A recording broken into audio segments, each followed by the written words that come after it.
신자 오늘 두 번째 시간으로 습관적이고 고질적인 죄를 범치 않음이란 제목으로 하나님 말씀을 전하겠습니다. 지난주에는 거듭남이란 무엇인지에 대해서 우리가 정의를 해보았습니다. 오늘부터는 이제 거듭난 신자인지의 진위 여부를 판가름할 수 있는 중요한 검증의 기준이 되는 그런 주제들을 한 가지씩 깊이 다루어 보기로 하겠습니다. 교회는 거듭나지 못한 자들을 거듭나게 해서 천국의 백성으로 만드는 곳이 바로 교회입니다.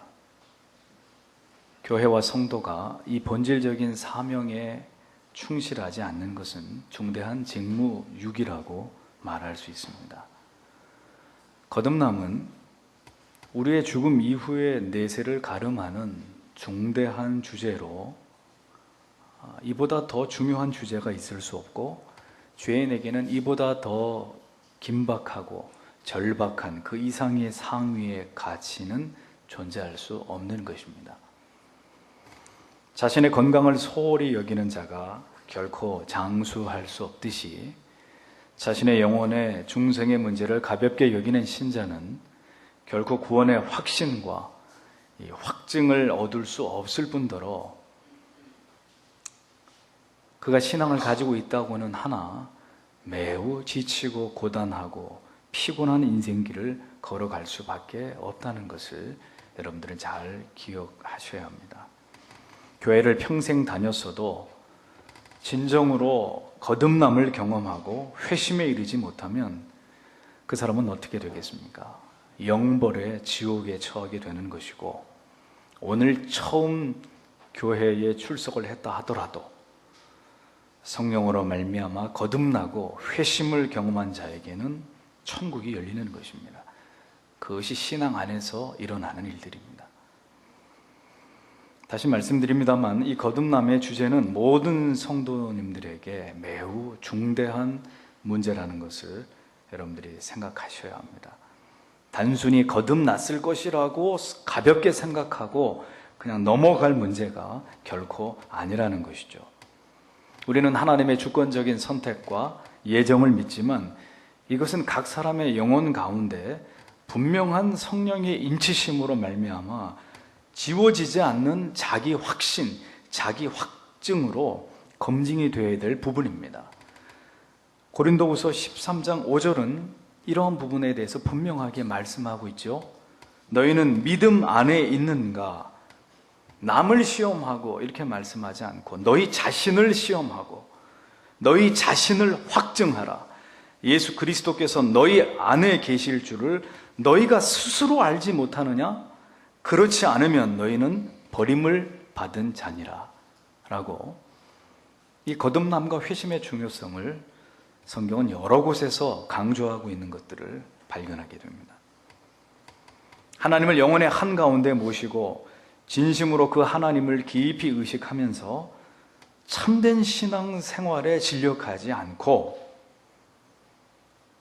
오랜 세월 반복되어 온 어떤 습관을 쫓는 신앙의 관성과 나름대로의 선행만으로 자신의 구원을 적당히 얼버무리고 자신은 거듭난 하나님의 자녀라고 스스로 최면을 거는 그것은 결코 정직하고 진실된 성경이 그의 구원을 보증할 만한 그런 신앙인의 모습이 아니라는 사실을 여러분들은 정확하게 깨닫고 이해하셔야 합니다. 이제 그만 이 문제에 대해서 정직한 성경의 답변에 귀를 기울이시고 내 자신의 영혼을 그로 말미암아 진지하게 들여다보는 그런 중요한 계기를 여러분들이 맞이하셔야 될 것입니다. 오늘 본문에는 하나님께로부터 난 자마다 죄를 짓지 아니하나니라고 말씀하고 있습니다. 이 말씀은 신자를 당황하게 만듭니다. 왜냐하면 이 말씀대로라면 하나님의 택한 자녀는 절대로 죄를 짓지 않아야 하기 때문이죠. 죄를 짓지 않아야 자신이 하나님의 자녀인 것을 증명할 수 있는데, 그렇다면 과연 우리 가운데 어느 누가 이 조건을 만족할 수 있겠습니까? 이번 한 주만 해도 우리가 지은 죄를 모두 다 기억할 수 없을 만큼 우리는 많은 죄를 지었는데, 그렇다면 우리는 모두 하나님의 자녀가 아니라는 결론에 도달할 수밖에 없게 되는 것이죠. 그래서 이 말씀을 이해하기 위해서는 교리적인 증명을 통해서 이 부분을 접근해 봐야 될 필요가 있습니다. 가장 먼저 우리는 이 문제를 풀어가려면 죄가 무엇인지에 대해서 생각해 봐야 합니다. 인간은 왜 죽음이라고 하는 비참한 결과에 놓이게 된 것일까? 모든 병에는 원인이 있듯이 우리의 육체와 영혼의 죽음이라는 이 질병도 어떤 치명적인 바이러스 때문인데, 그 바이러스의 이름이 뭐냐? 바로 죄라는 이름의 바이러스입니다. 죄의 바이러스를 통해서 우리는 치사율 100%의 강력한 질병에 걸리게 된 것이고, 그 결과 악과 고통이라는 병의 징후가 우리의 삶의 현장에서 나타나게 되는 것입니다. 결국 모든 인간들은 죽음에 이를 수밖에 없게 된 것이죠. 우리는 일반적으로 죄와 악의 개념을 혼돈하는 경향이 있습니다.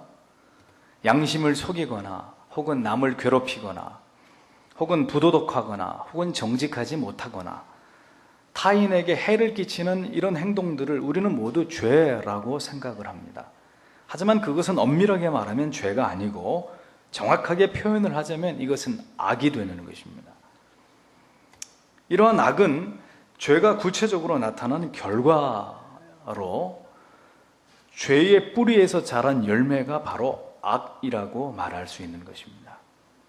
즉, 악은 죄의 증상이라고 설명할 수 있는데, 오늘 우리 주위에서 벌어지는 모든 악은 바로 죄라고 하는 그 뿌리에서 비롯된 것들이라는 것이죠.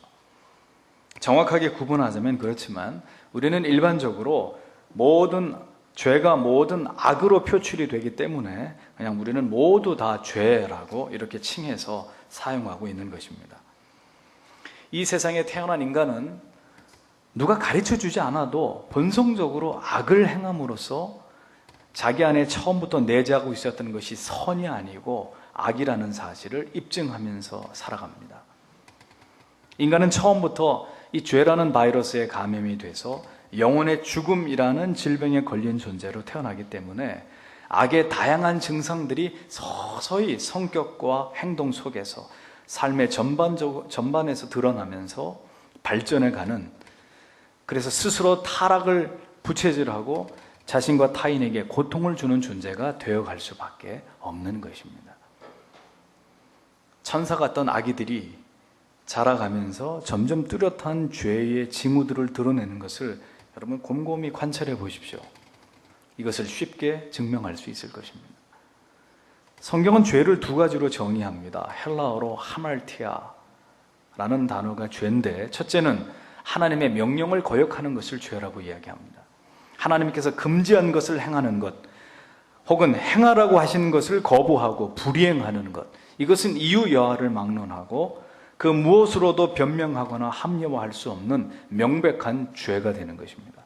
둘째는 하나님의 법에 온전히 순종하는 데 있어서 우리의 의지와 노력이 현저히 부족하거나 모자라는 것이 바로 죄라고 정의하고 있습니다. 하나님을 거역하는 것은 적극적으로 하나님의 법을 지키지 않겠다는 강한 의지가 작용한 것이지만, 이 문제는 자기 자신 속에 노력과 어떤 열정과 집중력이 부족해서 하나님의 명령에 온전히 순종하지 못하는 것을 말하는데, 이것 또한 죄가 된다는 것입니다. 하나님께서 창조하신 모든 세계는 바로 이 인간의 죄에 의해서 파괴되었고, 그 결과 인간의 영혼은 완전히 부패하게 되었으며 하나님과의 완전한 단절을 초래하게 됐습니다. 영혼은 죽음이라는 질병에 걸렸고, 그 질병의 증상들은 이 세상의 온갖 종류의 수많은 타락과 혼란과 죄악을 만들어낸 것입니다. 고통, 비참함, 추하고 천박하고 부패함 등의 어떤 추상적인 개념과 구체적으로 살인, 음란, 폭력, 거짓, 미움, 시기, 질투, 탐욕, 이런 것들로 모든 인간의 타락과 죄의 그 현상들이 나타나고 있는 것입니다. 죄로 인해 타락한 인간이라 할지라도 인간은 나름대로의 도덕을 만들어내고 윤리의 기준을 만들어내고 그리고 법이라고 하는 강력한 도구로 이 악과 맞서 싸워오고 있지만 이것은 마치 죽음이라는 질병의 원인이 죄라는 강력한 바이러스이기 때문에 그 바이러스를 퇴치해야 이 드러난 악이라고 하는 드러난 이 증상도 소멸될 수 있는 것인데 인간이 법과 윤리를 가지고 죄의 문제를 다스리겠다고 하는 것은 드러난 악의 증상들을 제거함으로 죄의 원인을 제거하겠다는 사실은 무모한 시도와 노력에 불과한 것들이라는 겁니다. 이런 노력은 죄로 말미암아 비참하게 된 하나님의 형상이 파괴되어 버린 인간의 모든 상태에 대한 근본적인 치유책이 해결책이 될 수 없는 것이죠. 사람들이 자행하는 죄악들을 아무리 법으로 다스리고 교화시키고 제도로 막고 계몽을 해서 이것을 개선해 보려고 노력해 보지만 악의 모든 표출된 증상들은 인간의 내면의 본질적인 죄의 본성의 문제를 해결하지 않고는 절대로 인류가 꿈꾸는 도덕적인 완전한 어떤 선을 이루는 유토피아는 절대로 도래할 수 없는 것이라는 것을 알아야 되는 것입니다. 이 세상에는 인간이 만들어 놓은 법의 감시에 의해서 그 정체가 탄로 난 악과 법에 의해서 탄로가 나거나 제재받지 않는 아직 드러나지 않은 마음 속의 악과 죄의 정체만 있을 따름이지 그 어디에도 결코 절대적인 선이라고 하는 것은 존재할 수 없고 존재하지도 않는 것입니다. 죄를 지은 인간은 그래서 하나님을 가장 필요로 하는 존재가 되었지만 다른 한편으로는 가장 하나님을 대적하고 하나님을 무시하고 하나님께로부터 도망치려는 야누스적인 이율배반성을 가진 존재가 되어버린 것입니다. 그렇다면 여러분들에게 한 가지 질문이 떠오를 것입니다. 그러면 일반적인 경우에 있어서 죄가 그렇다면 그러면 신자에게 있어서 죄는 그럼 무엇인가 하는 점입니다. 오늘 성경에는 분명히 하나님께로부터 난 자마다 죄를 짓지 아니하나니라고 기록되어 있는데 그러면 오늘도 우리 안에서 활기치고 있는 이 죄를 어떻게 설명할 것이고 예수를 믿지만 여전히 죄 가운데서 악을 행하는 우리는 과연 구원받은 하나님의 자녀라고 말할 수 있는 것인가? 이제 이런 의문에 대해서 우리는 정확한 지식을 깨달아야 될 필요가 있는 것이죠. 이 모든 의문에 대한 성경적인 답변은 이것입니다. 신자에게 있어서 죄의 절대적인 지배는 예수 그리스도를 믿음으로 말미암아 분명히 종식이 되었습니다. 그러나 죄는 여전히 신자 안에서 현존하고 있다라고 하는 것이 신자 안에 있는 죄에 대한 성경적 정의입니다. 그러니 원리적으로 거듭난 신자는 죄 아래 있지 않고 이제는 하나님의 은혜 아래 있습니다. 여기서 은혜란 신자를 다스리시는 하나님의 통치의 수단이며 방법을 뜻합니다. 설명을 잘 들어보십시오. 신자가 죄 가운데 살다가도 어느 순간 성령의 강권적인 깨달음을 통해서 그가 깊이 회개하게 되면 어떤 역사가 일어납니까? 막혀있던 은혜의 그 샘이 뚫리면서 하나님의 은혜가 그 영혼 가운데 부어지기 시작하죠. 그리고 그러한 은혜를 받으면 그의 마음은 은혜가 없었던 죄 아래 악한 마음과 강팍했던 마음 그리고 굳어진 행실을 일삼으면서 살아왔던 때와는 달리 하나님의 은혜가 공급되기 시작하면 놀라운 내면의 변화를 경험하기 시작하게 됩니다.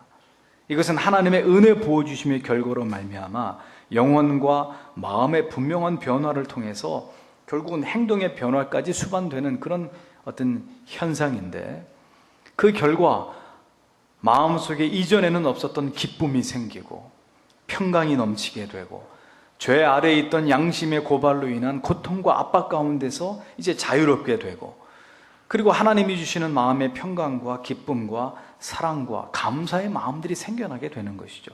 그것이 하나님이 은혜를 부어서 죄 아래에 있던 하나님의 성도들을 탈출시키시는 하나님의 방법입니다. 하나님의 살아계심을 깊이 다시 경험하게 되고 그 사랑에 감화되어서 지금 고난 가운데 있지만 그 고난을 이겨내고 지난 날을 깊이 참여하면서 그러면서 용서할 수 없었던 사람을 용서하고 절망을 딛고 다시 일어설 수 있는 그런 넉넉한 힘을 하나님께로부터 공급받게 되는 것입니다. 강팍하던 마음이 온유하게 되고 다시 친절과 사랑과 관용이 넘치는 그런 인격과 행동으로 뚜렷한 행동의 삶의 외형적 변화가 일어나게 되는 것이죠. 그것이 은혜를 통해 하나님의 자녀들을 통치하시는 하나님의 방법입니다. 우리가 처음 예수를 믿었을 때도 마찬가지죠.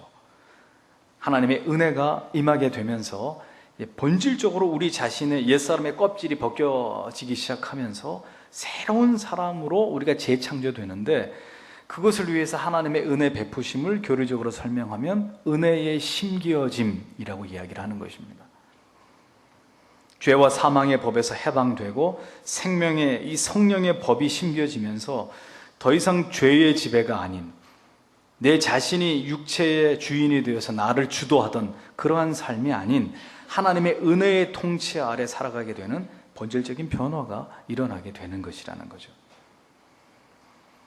그렇게 해서 우리가 죄의 영향권 아래서, 죄의 지배 아래서 벗어나게 되는 것입니다.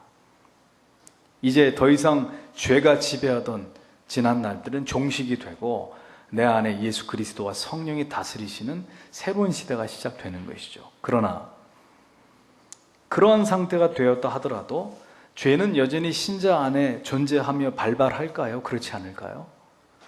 여전히 죄는 우리 안에 존재하고 죄는 자행되게 됩니다. 여전히 부패한 본성은 남아있고 때로 이를 통해서 악이 다시 드러나기도 합니다. 그런데 가장 크고도 강력한 변화는 무엇이냐? 그 죄와 악의 본성의 영향력보다는 더 큰 지배력을 가진 이 생명의 성령의 법이 거듭난 신자의 내면 깊숙이 존재하게 된다는 사실입니다.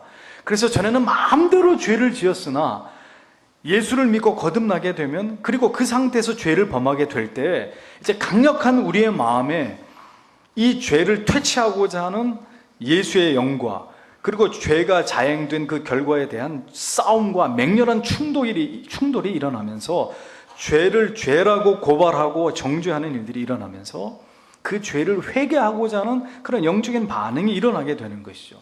왜냐하면 그 사람은 거듭난 신자이기 때문에.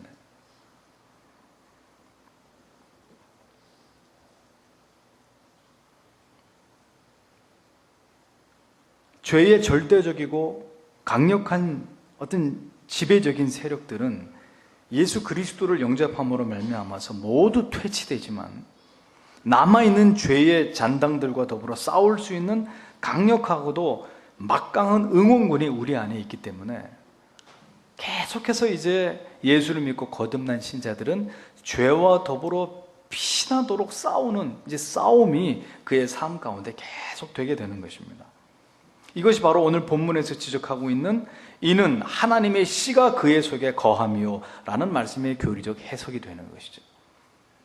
그래서 계속 죄를 짓고는 견딜 수 없는 그런 마음을 갖게 되는 것이 거듭난 성도의 영혼 안에서 일어나는 일들이에요. 거듭난 사람은 결코 해묵은 죄들을 그렇게 내버려 두고 방치해 놓고도 아무렇지도 않게 살아가는 일은 불가능한 일입니다. 하나님께서 심어주신 생명의 원리는 신자 안에 내재했던 죄와 이 사망의 법을 타파하면서 고개를 드는 악한 욕구와 욕망들을 꺾으면서 우리 안에 맹렬하게 싸우기 시작하는 것입니다. 근본적인 죄인 안에 있었던 죄의 통치는 그래서 중생과 함께 종식되지만, 그 영혼의 새로운 주도적인 성향이 심겨져서 죄를 지어도 그 죄와 싸우려고 하는 이런 새로운 본성을 가지고 신앙생활을 하는 자들이 거듭난 하나님의 자녀가 되는 것이라는 겁니다. 하나님을 사랑하고 의지하면서 순종하고 이기적인 자기 사랑으로 가득했던 자아가 이웃과 다른 영혼을 향한 사랑과 친절과 희생과 섬김으로 변화되는 그런 마음의 성향들을 갖게 되는 것이라는 거죠. 그런데 한 가지 여기서 우리가 기억해야 될 중요한 사실은, 이렇게 심겨진 하나님의 씨앗인 은혜와 생명은 절대로 저절로 자라거나 저절로 강화되지 않는다는 것입니다. 운동선수가 최상의 컨디션을 가지고 그라운드에 나가서 경기를 하려면 어떻게 해야 됩니까? 먹고 싶은 거 다 먹고 실컷 잠자고 훈련을 게을리하면 경기장에서 최상의 기량을 발휘할 수 있을까요?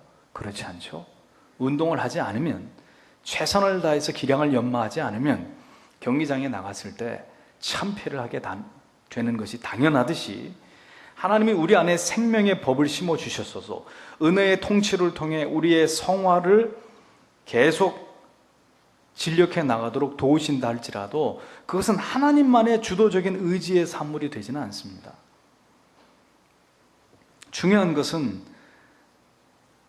이렇게 심겨진 하나님의 씨앗인 은혜와 생명을 거룩한 마음과 성결한 삶 속에서 자라도록 하는 것은 우리의 몫이라는 거예요.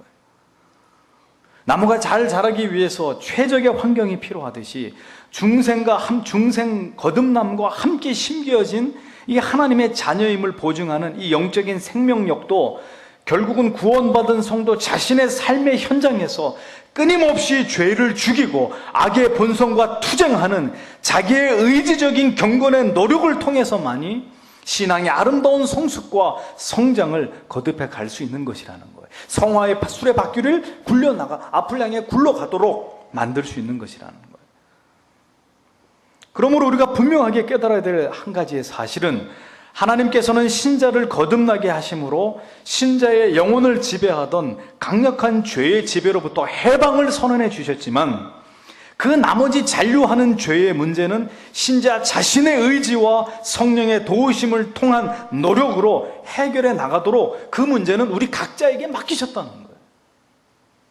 그리고 하나님은 그 죄의 문제를 한 성도가 하나님을 뜨겁게 사랑하고 십자가의 은혜를 상기하고 그 감격을 유지하려고 하는 것에 비례해서 자기의 삶의 현장에서 경건하게 살고자 하는 그 노력으로 그의 삶에서 나타나는 것을 보시고 하나님은 그를 평가하신다는 겁니다. 네가 나를 사랑하는구나. 네가 참된 신자의 삶을 살기 위해 노력하는구나. 네가 나와 동행하기를 원하는구나. 하나님은 그것을 믿음으로 간주하시고 그것을 하나님을 향한 사랑으로 하나님이 평가하신다는 거예요. 그러니 죄와 싸우지 않고 내 안에 악한 본성과 싸우기를 포기하고 예수를 믿는 사람들은 하나님을 사랑하는 사람들도 아니고 하나님을 두려워하는 사람들도 아니라는 것입니다.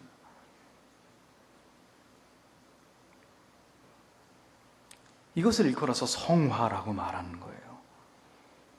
오래도록 교회를 다녔다고 해서 반드시 영적으로 성장한 사람이 되는 것이 아닙니다.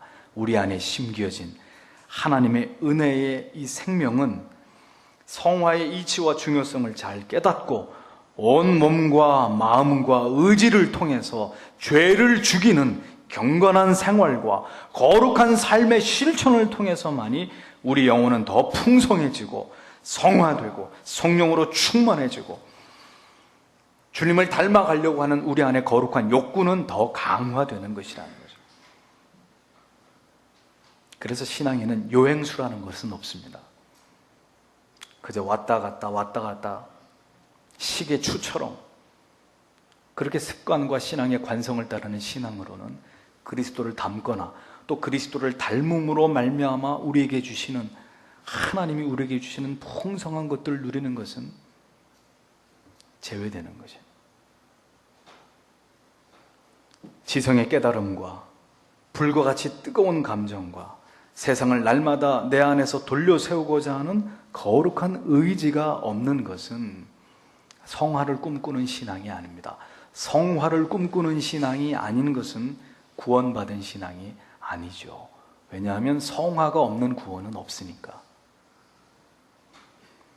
여러분들이 아무리 큰 교회를 다니시고 훌륭한 목사의 설교를 듣는다 할지라도, 그리고 신앙의 연륜이 오래 쌓여있다 하더라도 그것만으로 저절로 죄를 이기고 성화의 진보가 이루어지는 것은 결코 아닙니다. 여러분들이 큰 체험 속에서 회심을 경험했다 할지라도 자신 안에 있는 죄를 죽이는 삶에 대해서 무지하거나 마치 현미경으로 세포를 관찰하듯 정밀한 진리의 말씀을 통해서 날마다 자신의 내면에서 일어나는 미세한 영적인 변화들을 관찰하고 악한 본성이 깨어나는 징후들을 포착해서 이를 격퇴함에 있어서 게으른 삶을 살아간다면 그는 결코 영적인 생명력을 지닌 풍성한 그리스도인의 삶을 살아갈 수 없는 것이라는 겁니다. 우리가 중요하게 생각해야 될 또 한 가지는, 신자가 원리적으로 은혜의 통치 아래 있는 것은 불변적이지만 어느 정도의 은혜의 지배를 받는 상태에 있는가는 가변적이라는 것입니다. 여러분들이 다 예수를 믿음으로 예수의 자녀가 된 것은 부동의, 불변의 문제지만, 예수 그리스도로 말미암아 얼마나 깊고도 끈적끈적하고도 그리고도 아주 밀착된 그리스도와 동행하는 삶을 살아가느냐의 문제는, 이건 거저오는 게 아니라는, 그건 개개인의 영적인 상태와 그의 삶에 따라 가변적이라는 것입니다.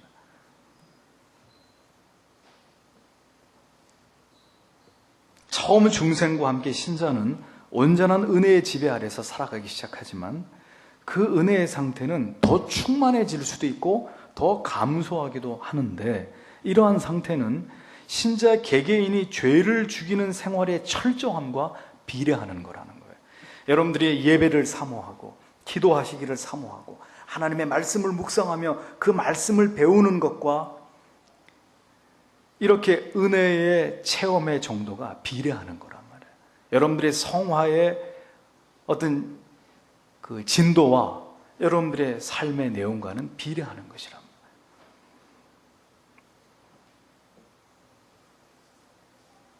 신자가 은혜와 믿음의 원리에 따라 복음적인 죄 죽임을 실천하는 삶을 살면 그 안에 심겨진 생명의 성령의 법은 더 강력하게 번성하고 활성화됩니다. 하지만 그 반대라면, 여러분들이 구원을 받은 하나님의 자녀라도 이 세상에서 비참한 삶을 살아가는 것을, 그 삶에서 벗어나지 못하는 삶을 살게 될 뿐일 것입니다.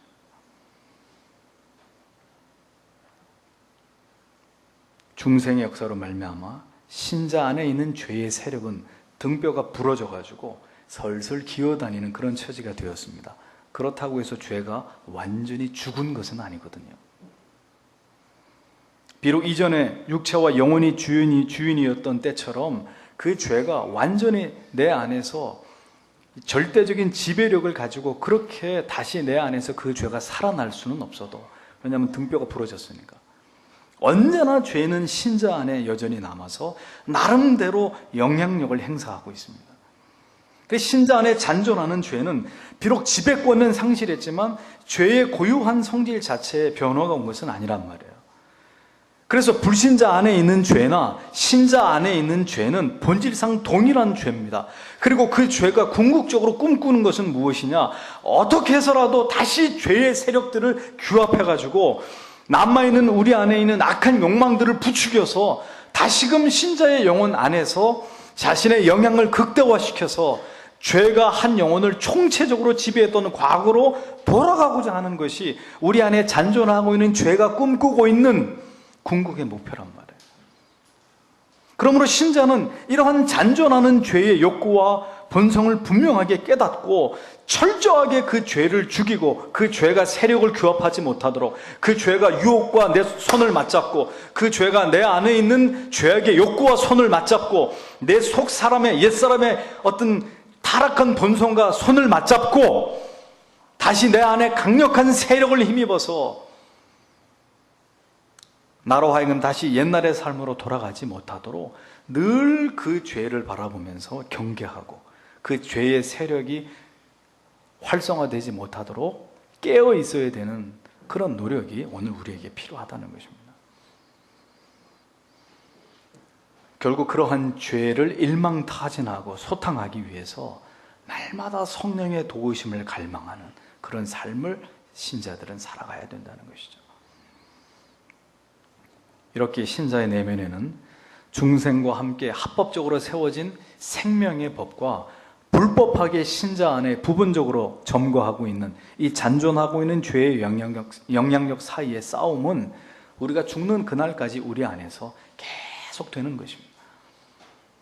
자, 그러면 무엇을 논증하기 위해서 지금까지 이런 교리적인 논거를 여러분들에게 제시했을까요? 죄는 무엇이고 그 죄가 하나님의 은혜로 말미암아 신자의 영혼에서 어떤 상태에 놓이게 되었고 하나님의 은혜와 생명의 지배를 통해서 성화에 진력하기 위해서는 죄와 더불어 우리가 어떤 노력이 수반되어야 되는지를 설명드렸습니다.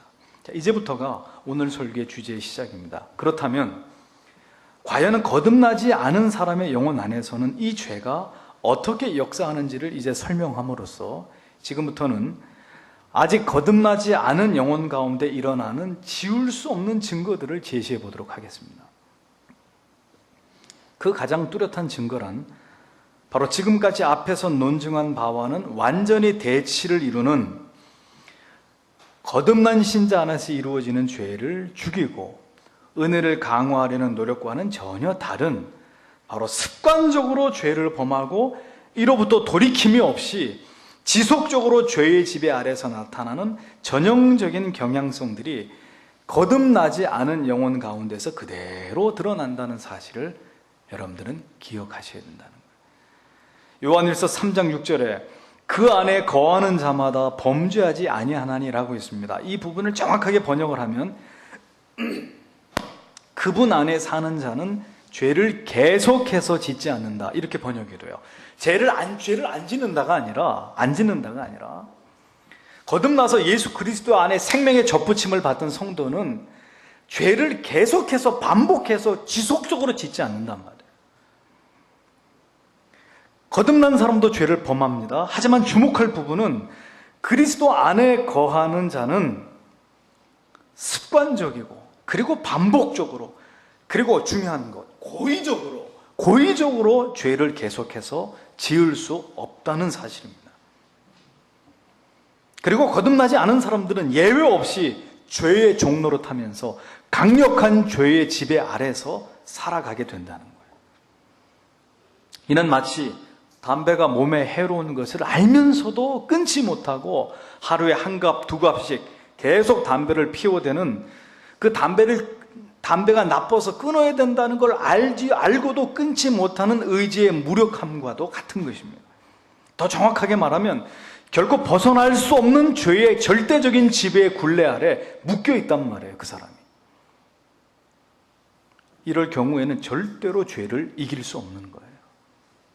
그는 죄의 유혹에 번번이 굴복당하게 되고 그 죄에서 결코 벗어나고자 하는 의지적인 결단을 실행할 수 없는 가운데 있게 되는 것입니다. 여기에는 거듭나지 못한 채 단지 교회에 출석만 하고 있는 교인들도 이에 포함이 되는 것입니다. 비록 기독교적인 문화에 길들여지고 이런 예배라는 문화의 환경에 익숙한 채로 살아왔지만 실질적으로 거듭나지 않은 모든 형식적인 신자들이 다 여기에 해당이 되는 것입니다. 그러니 교회를 다니면서 버젓이 추악한 악을 행하게 되는 거예요. 교회에서는 찬양을 열심히 부르는 학생이 교회만 나가면 가요를 듣기 시작하고 인터넷 게임에 중독이 되고 음란한 것에 심취하는 일들이 생기는 것입니다. 그걸 못 끊는 거죠. 못 끊는 거예요.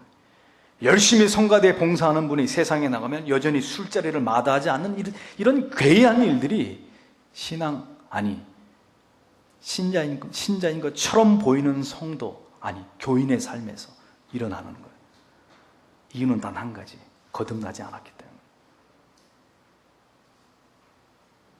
신자라고는 도무지 믿어지지 않는 생각과 행동과 말을 입에 담게 되는 것입니다. 교회 다니면서도 영적인 것에는 아무런 관심이 없고 그저 세속적인 욕망과 욕구 그리고 자기의 자아를 드러내는 일에 열심을 다할 뿐인 거예요. 밥 먹듯이 거짓을 일삼고 부정한 방법으로 돈을 벌고 언제나 미움과 질투와 시기와 탐욕과 쾌락과 정욕의 노예가 되어서 온갖 악을 행하는데 주저하지 않는 이중적인 삶을 살아가게 되는 것입니다. 영적으로 게으르고 나태하고 진리에 대한 실증과 권태를 이겨내지 못하는 거예요. 그러니 예배 시간만 되면 졸음이 오고 예배를 드리는 게 죽기보다도 싫은 이런 일들이 교회 안에 있는 그러나 거듭나지 않은 교인에게 지루하게 반복되는 것입니다. 너무너무 고통스러운 일이죠. 이쯤 되면 또 한 가지 짚어볼 문제가 있습니다. 그럼 과연 거듭나지 않은 사람에게도 양심의 저항은 있을까 하는 문제입니다. 답은 그렇다는 거예요. 하지만 그 정도의 양심의 저항으로는 불같은 자신의 육신의 정욕과 그 뿌리인 강력한 죄의 영향력을 절대로 꺾지 못합니다. 한순간 이건 아닌데 이런 마음이 드는데도 워낙 자기 안에 이미 자랄 대로 자라가지고 거뜬히 나를 제어하고 휘두를 수 있는 내 안에 있는 악의 본성이 깨끗이 그 양심의 미약한 저항을 묵살해버리고 기꺼이 나를 끌고 다시 지었던 죄의 자리로 끌고 가버린단 말이에요.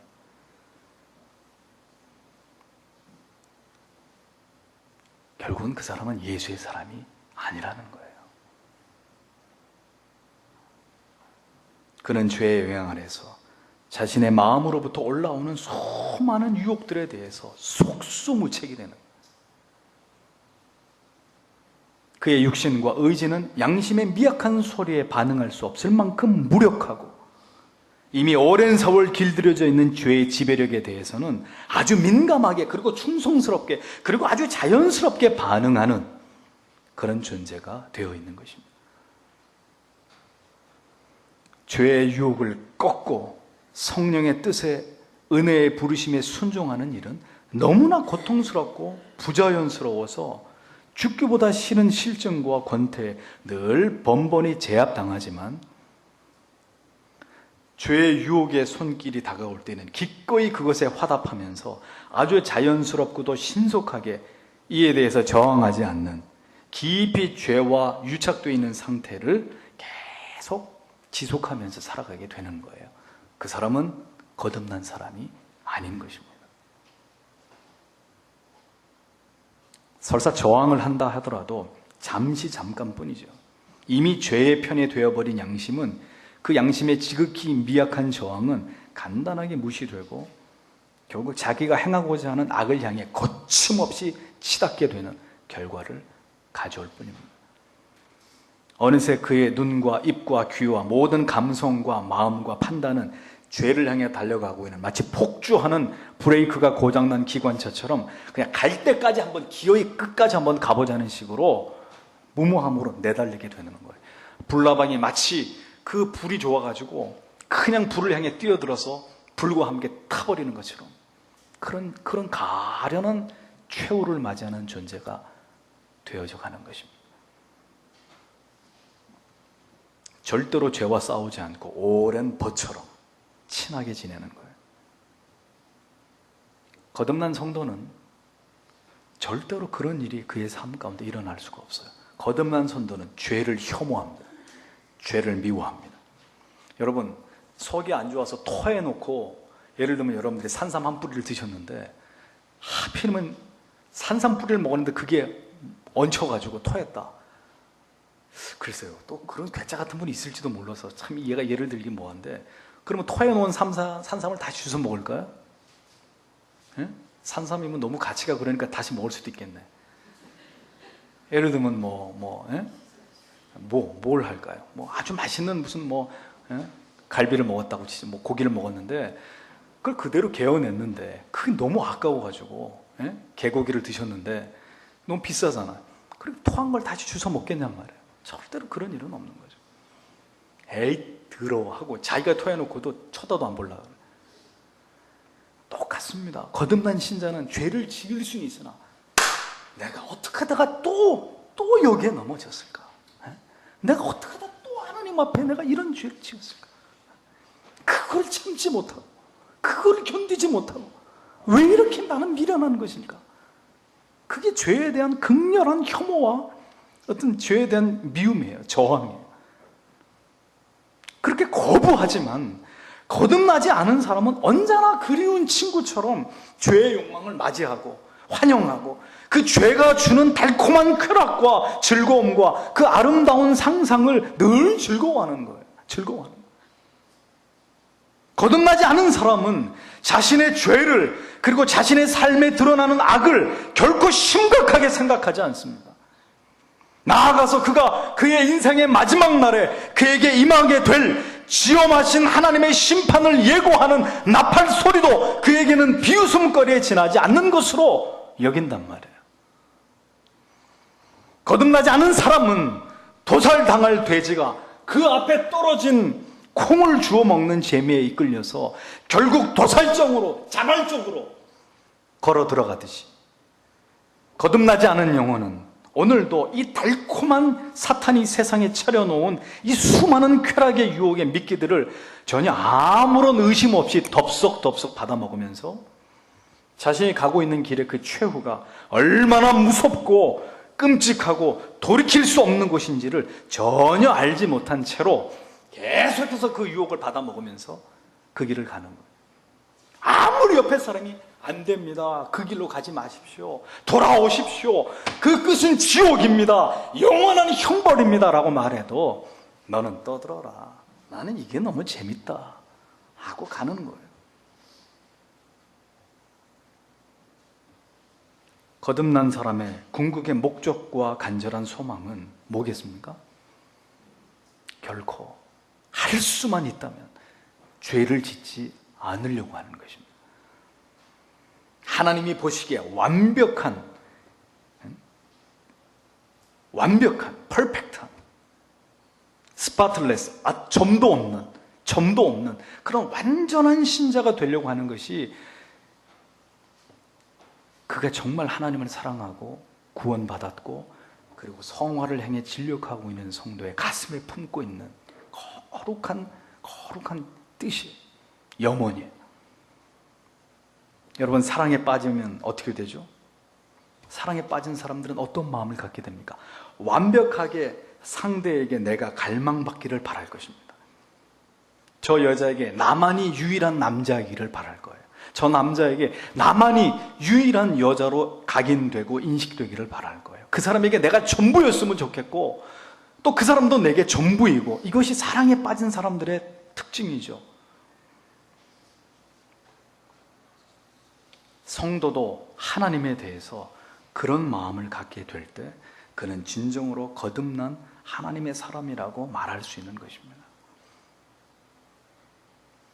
물론 하루아침에 그런 마음과 열렬함을 가질 수는 없어도 끊임없이 우리의 마음의 바탕에 이러한 갈구가 있고, 이것은 더욱 증대되어 가야 아하, 내가 구원받은 하나님의 자녀가 맞구나, 이렇게 자기 스스로 자기 안에서 증거를 찾을 수 있는 것입니다. 자신의 존재함이 하나님께 큰 기쁨이 되어드리기를 바라고, 이는 곧 어떻게 해서라도 자신을 통해서 하나님께 영광이 되어드리기를 기뻐하는 갈망으로 그의 삶의 현장에서 배어나게 되어 있는 거예요. 어떻게 하면 하나님을 기쁘시게 할까? 내가 지금 어디 있는 것이 그분의 뜻일까? 내가 지금 무엇을 하는 것이 그분의 기쁨이 되는 것일까? 내가 누구를 만나는 것이, 그와 무슨 대화를 나누는 것이 하나님이 원하시는 바일까? 끊임없이 그것을 생각하게 되는 거죠. 거듭난 신자는 연약함으로 다시 잔존하는 죄의 유혹과 영향으로 인해서 때때로 넘어지고 쓰러질지언정 그 죄가 결코 반복적인 습관이 되지 않도록 그렇게 할 것은 두말할 나위가 없고, 그 죄에 대해서 견딜 수 없이 아파하고 밀려드는 파도와 같은 죄책감과 슬픔으로, 그래서 쓰러지도 주님 앞에 나와서 자기의 얼굴을 파묻고 회개하는 일이 그에게는 오래된 거룩한 습관이 되어 있는 사람이에요. 그 사람이 거듭난 사람이에요. 여러분들이 속이 불편하면 못 참듯이, 결국은 병원에 가서 주사를 맞든 토하든 뭐 어떻게 해서 그 체한 것을 해결을 해야 되듯이, 거듭난 사람은 지금 하나님과 나 사이의 관계에 뭔가 문제가 있는데 그걸 썩혀두고 묵혀둘 수가 없단 말이죠. 반드시 그것을 하나님 앞에 가지고 나와서 해결을 보려고 하는 그 마음이 있는 사람이라야 거듭난 사람이에요. 어쩌다 넘어질지언정 두고두고 이를 후회하면서 죄에 대해서 이를 갈면서 그런 넘어진 자신에 대해서 슬퍼하고 애통하면서 다시 하나님의 용서하심을 의지하면서 십자가를 붙드는 사람, 그 사람이 구원받은 하나님의 자녀인 것이죠. 거듭난 신자는 자신 안에 잔존하는 죄의 세력과 그 죄를 우리 안에 불법으로 이식한 원수 사탄과 마귀와 귀신과 어둠의 영과 이에 대해서 극도의 분노와 미움으로 그들을 대적합니다. 그 원수 사탄에 매여 있는 불쌍한 영혼들에 대한 한없는 사랑과 연민을 갖습니다. 누가 죄의 길을 가는 것을 볼 때 그를 정죄하고 비난하기보다는 죄에 묶인 그 영혼을 바라보면서 한없이 불쌍히 여기고 그가 저 죄에서 벗어나기를 갈구하고 갈망하는 그런 마음을 갖게 되는 거죠.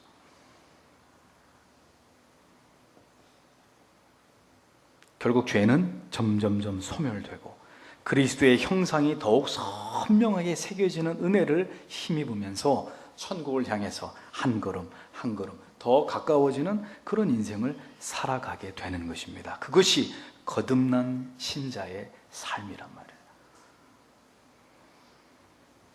오늘까지 교회에서 만난 많은 신자들 가운데 목사는 여러분들에게 진실하고 정직하게 고백하건대 저는 거듭난 신자보다는 거듭나지 않은 신자들의 모습을 훨씬 더 많이 보았습니다.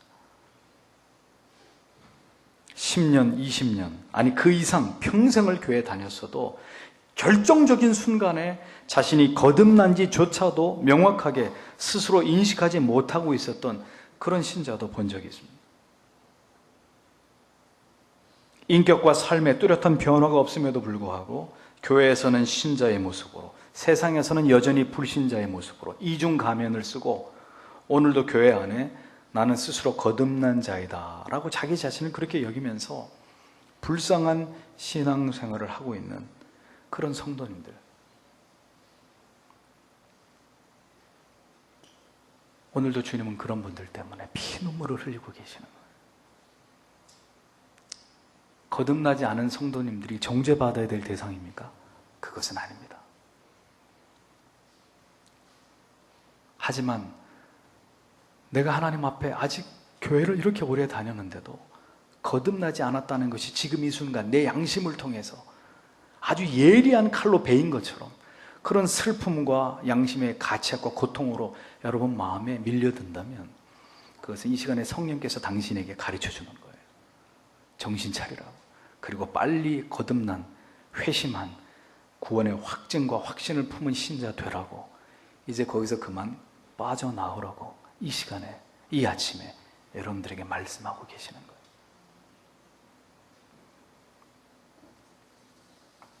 신앙의 궁극의 목적이 무엇입니까? 그것은 그리스도를 닮는 것입니다. 작은 예수가 되는 거예요. 나를 통해서 하나님의 살아계심을 이 세상 가운데 드러내고 증명하는 것입니다. 우리는 이 목적을 위해서 여러 가지 신앙 안에서의 거룩한 목표들을 세우고 이를 이루기 위해서 이 세상 가운데 지금도 고군분투하고 있는 것입니다. 언제든 붕어빵을 찍어내는 기계에서는 정확하게 붕어빵이 찍혀 나오듯이 우리가 오늘 죽어도 거듭난 모든 신자들에게서 공통적으로 발견되었던 거듭난 신자로서의 거룩하고 순결한 구별성을 가지고 우리는 모두 주님 앞에 설 수 있는 그런 사람들이 되어야 되는 것입니다. 우리는 이것을 위해 교회에 나오고 예배를 드리고 말씀을 묵상하고 마음을 모아서 기도하는 것입니다. 그리고 섬기고 그리고 봉사하고 그리고 충성하면서 모든 이 세상에서의 부당함과 불이익을 기꺼이 감내하면서 인내하는 것입니다. 신앙에서 가장 중요한 것은 바로 이 부분입니다. 하나님 앞에서 내 자신에 대해서, 세상에 대해서 나는 진정한 신자가 되어가고 있는가 하는 이 물음이에요. 언제나 이 질문이 우리의 영혼 가운데서 떠나지 말아야 됩니다. 나는 교회를 취미 삼아 보다 폭넓은 인간관계를 위해서 교회의 다양한 행사와 프로그램 그리고 양질의 문화적인 혜택을 누리기 위한 정도로 신앙생활을 가볍게 여기면서 참된 신앙의 주변을 맴돌고 있는 진리의 구경꾼 같은 그런 교인들은 하루속히 진정으로 거듭난 하나님의 자녀가 되도록 하나님 앞에 기도하시고 진지해지셔야 합니다. 언제나 목사의 가장 첫 번째 기도의 제목은 교회 안에는 있으나 아직 회심하지 않은 성도들, 그들의 영혼이 늘 목사의 영혼을 무겁게 짓누르는 짐입니다. 오늘 여러분 안에 반복되고 습관적인 죄가 있습니까? 지금 성령께서 여러분들에게 지적해 주시는 어떤 죄가 기억납니까? 그것으로 인해서 여러분 자신이 거듭나지 않은 자라고 여겨진다면 이 시간에 그 죄로부터 벗어나기를 하나님 앞에 간절히 기도하십시오. 더 높은 신앙의 자리에 더 성숙한 믿음의 단계로 나아가지 못하도록 발목 잡는 것이 그 습관적인 죄의 문제일 수도 있고, 아니면 그 습관적인 죄가 아직 여러분들이 거듭난 하나님의 자녀가 아니라는 것을 방증해 주는 것일 수도 있다는 것을 여러분 이 시간에 진지하게 생각하시고, 하나님, 이 습관적인 죄의 사슬로부터 나를 해방시켜 주십시오. 하나님, 나는 이것으로부터 벗어나기를 소원합니다. 이것 때문에 내가 더 훨훨 날아올라 주님과 더 깊은 영적인 교제 속에 더 탁월한 신앙의 경지에 나아갈 수 있었음에도 불구하고 그 기나긴 세월 이 죄의 사슬에 묶여서 구원의 확신도 없이 미련하고 어리석게 살아왔습니다. 하나님, 이제 그런 삶의 종지부를 찍고 주님이 열어주시는 진정으로 거듭난 삶, 새 생명의 원리가 나를 지배하고 그 안에서 참된 기쁨과 소망을 발견하는 그런 삶으로 저는 나아가고 싶습니다. 하나님, 나를 붙들어 주십시오. 나를 건져내 주십시오. 라고 이 아침에 여러분들이 기도하셔야 될 것입니다. 이 세상에서 천국을 소유한 거듭난 하나님의 자녀가 되는 것보다 더 귀하고 급하고 중요한 일은 없습니다. 그 이상의 축복은 없습니다. 그렇게 간단하게 거절할 일이 아니란 말이에요. 오늘 이 말씀을 듣고 계신 성도 여러분, 아직 여러분에게 기회가 있습니다. 간절함으로 나를 만나 주시기를, 내 영혼의 주 앞에 무릎을 꿇고 진실로 거듭난 신자가 되기를 간절히 간구해 보세요. 주님의 끝이 없으신 그 사랑과 긍휼이 오늘 이 시간에 여러분의 마음속에 부어지실 것입니다. 새롭게 되기를 원하는 자를 하나님은 새롭게 하시지, 그럴 마음이 없는 자를 강제로 그렇게 하시는 분이 아니에요. 회개하고자 하는 자를 회개의 영을 부어서 그 죄를 토해내게 하시지, 나는 잘못한 거 없습니다 하고 뻔뻔하게 하나님을 대면하는 자를 강제로 회개시키시는 그런 하나님이 아니시란 말이에요. 지리멸렬한 구원의 확신도 없이 살아온 지난 세월을 끝장내고 주의 은혜로 새로운 삶을 향해 나아가기를 원하는 그 자를 오늘도 하나님께서는 찾고 계시는 것입니다. 바로 그 사람이 오늘 이 자리에 나와 있는 당신일 수 있는 거예요. 기도하겠습니다.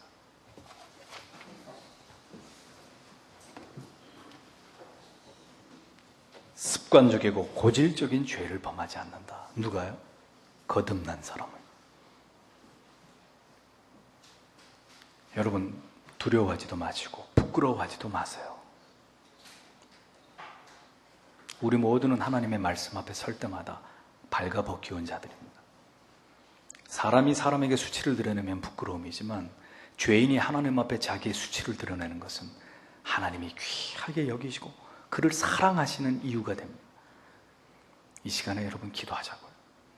거듭나신 성도 여러분, 그 거듭남 이후에 성화에 더욱 매진하십시오. 죄와 더불어 피 흘리도록 투쟁하십시오. 그 죄가 더 이상 여러분 안에 어떤 영향을 끼치지 못할 만큼 그 죄의 세력들을 퇴치하십시오. 극소화시키십시오. 그리고 거듭나지 못한 성도 여러분, 하나님 부디 이 죄의 사슬을 끊고 성경이 거듭난 자라고 말씀하고 있는 그 뚜렷한 증거들을 내 삶 속에서 발견하면서 진실로 거듭난 회심한 구원의 확증과 확신을 소유한 하나님의 자녀 되기 원합니다 라고 이 시간에 간절히 주님 앞에 여러분들의 마음을 다해서 기도하시길 바랍니다. 기도하겠습니다. 거룩